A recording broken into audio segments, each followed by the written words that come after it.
All right. So I am just seeing whether this is recording any volume or not. Am I? Any volume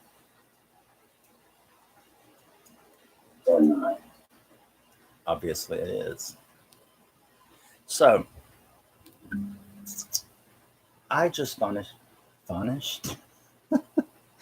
I just finished watching Fear Street 1994 on Netflix.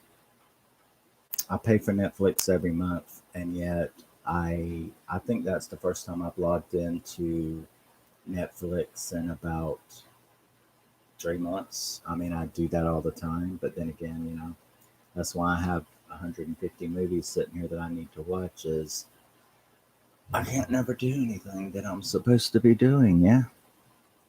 So I thought I would jump on real quick. I forgot to turn my light on, so I look like I'm backlit at a rock show or something. Velvet Revolver. It's a rare T-shirt. Love Velvet Revolver. So, what did I think about it? Uh, I absolutely loved it. Um, I was pleasantly surprised. I didn't know really what to expect. Netflix can be very hit or miss where their uh, shows are concerned. So, you never know what you're going to get. But 1994 really was great. It really was. Uh, I love at the beginning how, for I guess what, the first 15 or 20 minutes, you thought, well, so she's pining away, the girl and her brother. They shared a really good chemistry. I like that. And she's pining away for Sam. So you just assume, as always, and they end up going over to the other schools. So obviously, there's a rivalry between the rich town and the poor town, Sunnyvale, and her town is the murder capital of the world, and there you go. So I thought it was really good the way that they did that. Yeah, um, they're at the football game, and you see the couple making out, and her looking all destroyed and disheveled and upset, and then you find out that it's the girl who's named Sam, not the boy. So I was like, that's a really good twist. I did not see that coming. That was pretty good. I liked that. I was like, okay, that's pretty good. I like that. Yeah, I'm still absorbing it. I mean, I literally just finished the credits, so I really liked it. I liked the whole thing, the soundtrack. Okay, come on, Radiohead, Bush, Garbage, Soundgarden. Um, it was just great. The soundtrack was just phenomenal for this movie. So you had a lot of nostalgic memories jumping back and forth at that moment. Then you had the movie itself. I really liked the story. The witch, who is obviously going to be the protagonist or the villain through this entire series. And I really didn't know that they were going to be connected until the end of this. And then I'm like, yeah, they're going to be connected throughout this whole thing. So that's kind of cool, that they're going to connect all of the movies together into one long thing. I really, it's one of those things I didn't go and really read about it. I've watched a couple of people's reviews, but I haven't really went and read anything about it. Just noticing the glare. Um, Looks like there's a white stripe right down the middle of my screen, but um, yeah, I really wasn't expecting it to be all connected like that. I thought it was going to be four separate movies, independent. It's obviously not going to be that. which I thought was pretty cool. Um, I was upset a little at the end because I didn't, we have the little Scooby Gang like in every slasher, and there was plenty of death and kills without killing any of the Scooby Gang. So I was a little upset. I'm not going to say who, but I was a little upset that they killed a couple of the Scooby Gang members. I didn't see that coming, which I guess is the point. To throw a curveball at you. So that was pretty cool. I liked that. I liked all the characters. I especially liked um and I just watched it and I've already forgot his name, but the one who was dancing around in his underwear in the bathroom, the one who mooned them in the school bus. I really liked him. I mean, he was just the kind of dipshit that I could fall for. Yeah, definitely. I like to pick them dumb. I don't know why that is, but I do. But I think you can trust them. The people who are not. I think the less intelligent people are, the less that they can conspire against you because they just don't have it in them. You know what I mean? They can't lie good. They can't. We're getting off on a tangent here, but because I have been asked that before. Like, why do you date dumb people? They don't seem to be. I'm like, well, if I want to discuss quantum physics, I would go online. I don't know anything about that either. I mean, I can't put together a carburetor. I can build a computer though. So everybody's got their thing. But my thing has always been, yeah, I will just, and actually, I got it from my female cousin. She's older than me. And she has kind of been asked the same thing, why have you been married 5 times and why do you marry idiots? And her answer, when I was a teenager, her answer was really cool to me because she always said, because they're not smart enough to, you know, deceive you without you being able to catch them eventually. So I mean, I kind of like did that. It's like, well, you know, yeah, they don't have the intellect, I guess, to really be able to formulate a plan to fuck you over as well as a smart person would. So that's been my excuse anyway. But yeah, I really, really loved the way this movie was put together, the way that the story flowed through it, and everything about it was cool. The kills were really cool. Like I said, I'm trying not to spoil it because it is kind of new and I only just saw it today, so I'm trying not to. But the kills were really good, and I like that the kills were so good. I was really upset, like I said. I mean, I will spoil that. There is a couple of people in the Scooby Gang who do get killed in this movie, and I did not see it coming. It really blew me away. And another thing that threw me was when I thought it was over, it wasn't over.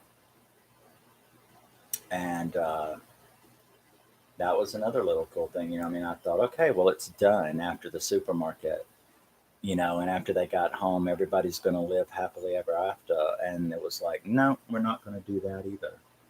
We are going to take you down and continue. So it's like another 10 minutes after you think it's over that it continues to go and there's more of the story. So I really liked that. I really liked that part. And like I said, I didn't know that it was all going to be connected.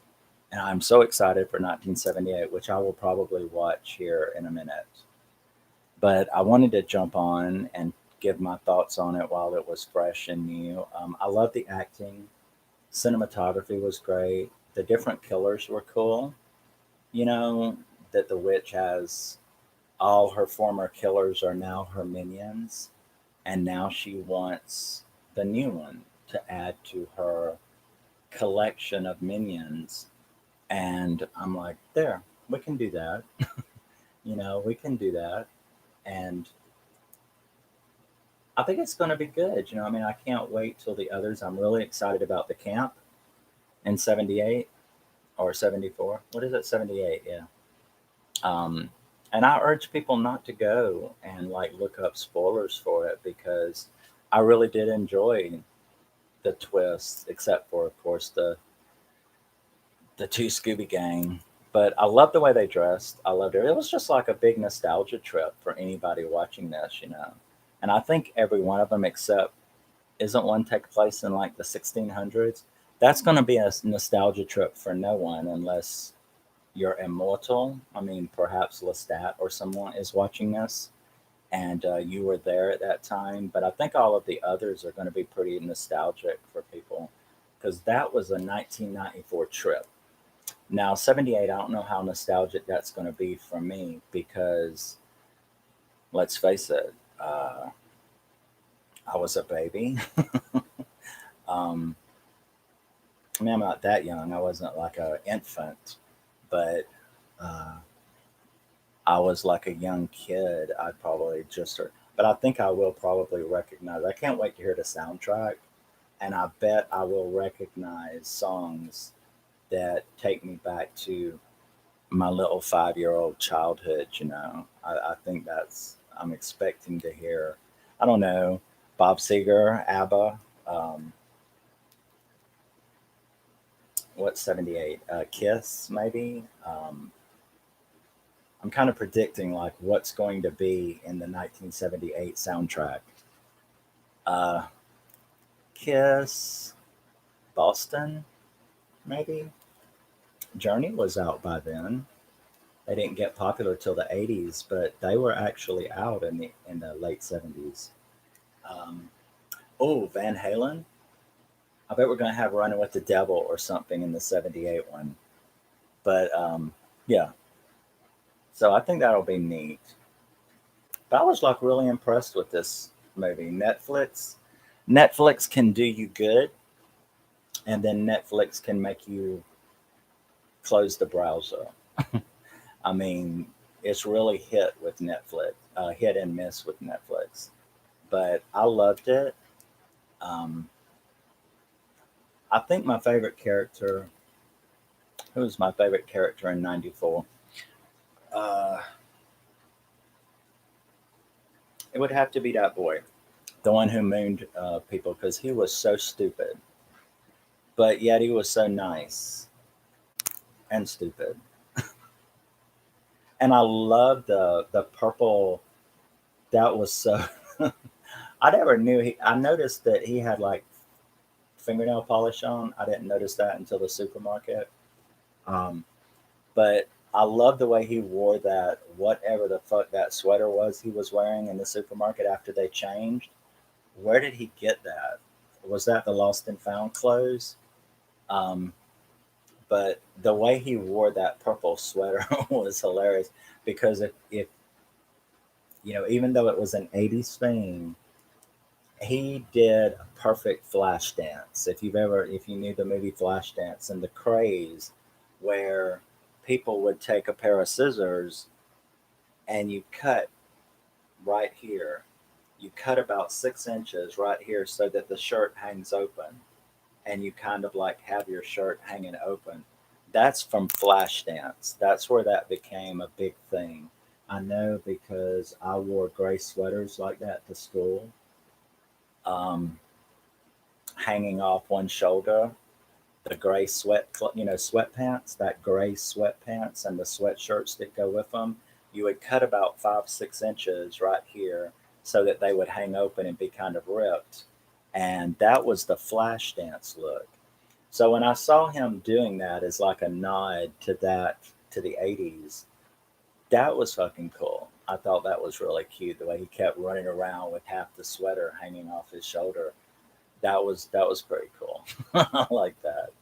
Um, I like the fact that they turned out to be a gay couple, and she was like attacking her for faking being, going into the closet to try not to be who she was to please her parents. That was pretty cool. And her coming back out and going, no, this is the real me, and I finally feel normal again. I felt that was really, I felt, there was no reason they had to put that in there. So I was kind of glad that they did because I thought that was a really good message for people. And that was a message that was going around really big in the 90s because the 80s is where people really started coming out, because of Marilyn and Boy George and Pete Burns from Dead or Alive, and then Madonna doing her "Justify My Love" video, um, Cyndi Lauper, and oh gosh, Annie Lennox and the Eurythmics. So all of that stuff really came out in the 80s. So by the 90s, by the time the 90s started, where this movie was set, people were really making big noise about it. Kids and teenagers were really starting to stand up at a much younger age and going, I'm not going to play the closet game and shame myself. I'm not going to do that. And I thought that was a really good message that they had in that movie. While you were being really thrilled at the stupid sheriff, um, the whole thing was phenomenal. It was like really good, and I really didn't expect it to be that good. And actually, I had toyed with the idea, and this is, I think only movie collectors will understand this, but I toyed with the idea of not watching it at all because I'm going to buy it, and I figured I would buy it. Sitting around and waiting for Netflix to release shit on DVD though is pretty. They usually release limited amounts. They're like Shutter. Shutter, they'll have good movies on there, but I refuse to have another streaming service. One's enough. And but sitting around and waiting for Shutter to release one of their cool movies on DVD, when they do, it's usually very limited runs, and they cost like a lot more than they should for for a movie. So, but that's what you have to do if you want to be a collector and actually have the DVDs. You either and that's me. So that's what I'm going to have to do. But yeah, I wanted to jump on and talk about Fear Street, 1994. I think I'm going to go and watch it and really enjoy the second one. It looks like. Um, Trying to think if there's anything that bothered me in the movie other than them killing two members of the Scooby Gang, which I didn't like. Especially why you always got to kill mine. We've had this discussion before, yes? I've discussed this in my video, in one of my videos about one of my movies. It's like uh, I'm almost afraid when I watch a movie to think or say out loud, "That's my crush of this movie," because I know the second that I do, 5 minutes later, they're going to be dead. And so it's like, yeah, you got to do that again. You fucking kill my crush again. That's not cool. All right, that's okay. Whatever. He made it to the end of the movie though, so I'll let it go. But yeah, if you haven't seen it, if you don't have Netflix, I don't know what to tell you. I guess you have to wait till it comes out um, on a DVD. Netflix is a lot better than Shutter about finally releasing their stuff on DVD, but I don't hop streaming services, so I don't know how people do that. Um, I spend too much money on the actual physical copies. So, but yeah, I wanted to jump on for anybody that watches this later. Um, I think a couple people came in and left. I don't know, but I'm recording this for anybody to want to see my opinion on this movie. I didn't expect anyone to come, but if you're watching this later, if you get a chance, I loved it. It definitely passed my slasher meter. Um, I would give it like I would give it a good 7.98 out of 10. I really liked it. I really liked it. So thanks for tuning in. and I will see you soon with another video. I think I did. Can't remember what's the other one that I've got one ready to upload, so I'll be doing that. But I hope y'all enjoy the movie, 1984 Fear Street, 1994 Fear Street. Go watch it. Love you. Bye.